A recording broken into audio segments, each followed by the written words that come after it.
आपल्याबरोबर भाजपचे नेते किरीट सोमय्या आहेत, आपण त्यांच्याशीच बोलूया। सर, आज मिहीर कोटेचा अर्ज भरण्यासाठी जातात आणि तुम्ही त्यांच्यासोबत जाताय, काय सांगाल? आज फॉर्म भरणार आणि 4 जूनला मतगणनेच्या दिवशी खासदार म्हणून सर्टिफिकेट घेऊन जाणार। यावेळी ईशान्य मुंबईत एक नवीन रेकॉर्ड होणार आहे। तीसरी बार भाजपा का खासदार।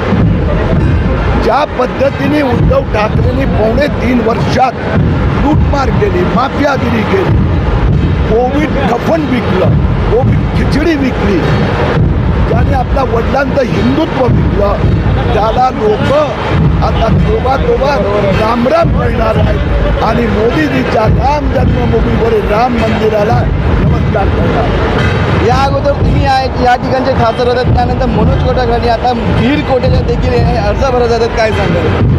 या येथे सातत्याने भाजपमध्ये खासदार निवडून येतात, निवडून येणार। आम्ही सगळे मोदीजीचे सैनिक आहोत। पण महाविकास आघाडीकडून आणि उद्धव ठाकरेकडून असं बोलण्यात येतं की यंदा मिहीर कोटेचा दारुण पराभव मिळतो। उद्धव ठाकरेला बोलणार येते का बोलता, तर त्यांना त्याचा जबाब दे ना। कोविडची खिचडी खाल्ली आणि तो 1,65,00,000 62 लाख ज्यांनी चोरले त्याला ते उमेदवार बनवतात।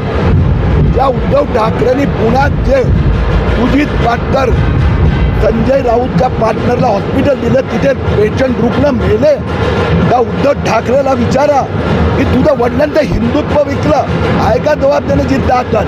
अब की बार 400 पार। पण आव्हान वाटतंय का तुम्हाला महाविकास आघाडीचं? त्यांनी डिपॉझिट वाचवली तर खूप।